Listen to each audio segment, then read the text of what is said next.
जो कि आज बाजार में ट्रेंड करने वाली है। टॉप ट्रेंड ईटी नाउ स्वदेश मार्केट का ट्रेंड लेकर हमारे साथ शरद जुड़ गए हैं वापस से। शरद बताइए।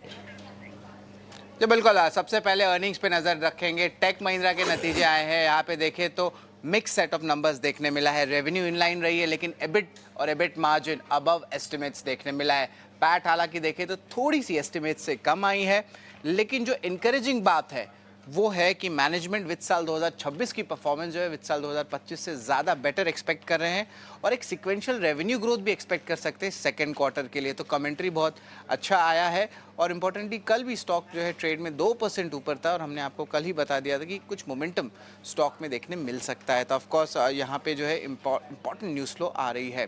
SBI ईटी नाउ स्वदेश की खबर पे मुहर लगी। 25,000 करोड़ का QIP इश्यू जो है लॉन्च किया गया। फ्लो प्राइस 811 रुपये का है। और इसके अलावा एंजल वन आज शायद एक्सीडेंट ऑफ द डे हो सकता है। Q1 नंबर्स वीक आए हैं। पैट 115 करोड़ का आया है, लगभग 60% से ज़्यादा ईयर ऑन ईयर बेसिस पे डिग्रोथ आया है। सीक्वेंशियली भी 30% डिग्रोथ आया है।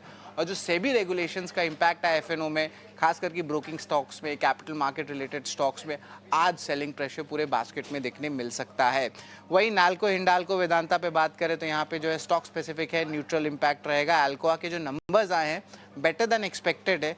हालांकि शिपमेंट्स की गाइडेंस की जो आप कह सकते हैं अमाउंट है उसको कट कर दी गई है। तो लार्जली जो है नेट न्यूट्रल इम्पैक्ट है। मारुति सुजुकी के लिए भी जो है स्टैंडर्डाइजेशन, जो 6 एयरबैग्स लगते हैं गाड़ी में, उसको अनाउंस किया गया है। 2 मॉडल्स पे, एक है अर्टिगा, दूसरा है बलेनो। अर्टिगा के भाव जो है 1 से 4% बढ़ जाने वाले हैं और बलेनो में एक स्लाइड प्राइस इंक्रीज होगा लगभग 0.5% का। लुपिन के लिए भी पॉजिटिव न्यूज़ फ्लो है। US में लॉन्च करने वाले हैं अपनी आई ट्रीटमेंट के ऑप्थेल्मिक ड्रग जिसे कहते हैं। और इसके अलावा गोदरेज प्रॉपर्टीज 50 एकड़ लैंड जो है रायपुर में जो है लाने वाले हैं। इसका जो टोटल सेलेबल एरिया रहेगा लगभग 9.5 लाख स्क्वायर फीट का रहेगा। स्टॉक के लिए पॉजिटिव है और अब धीरे धीरे करके ये Tier 3 Tier 4 रीजन्स में भी एक्सपैंड कर रहे हैं as a pan India real estate player. Hindustan Zinc preferred bidder रहने वाले हैं। ई ऑक्शन हुई थी पोटैश और हैलाइट के माइंस में और ये जो है हनुमानगढ़ डिस्ट्रिक्ट से जो है आया हुआ है। तो स्टॉक के लिए पॉजिटिव रहने वाला है। रामको सीमेंट्स पे भी नज़र रखिएगा। एक नई प्रोजेक्ट को वो कमीशन कर रहे हैं और ये रेलवे साइडिंग प्रोजेक्ट है लगभग 23 किलोमीटर का और इसमें एक वैगन टिपलर इक्विपमेंट भी रहेगा।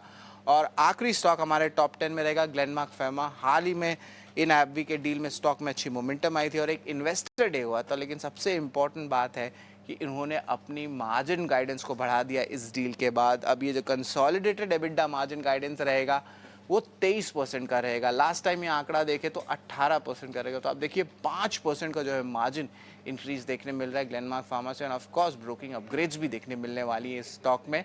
तो इस स्टॉक पे आज पॉजिटिव मोमेंटम आएगा और यही हमारे टॉप 10 स्टॉक्स हैं आज। शरद शुक्रिया ये टॉप 10 की लिस्ट हमारे साथ शेयर करने के लिए। ईटी नाउ स्वदेश stocks top 10 of the day ये आपके सामने है। बाजार खुलने से पहले आपकी पूरी तैयारी करवाते हुए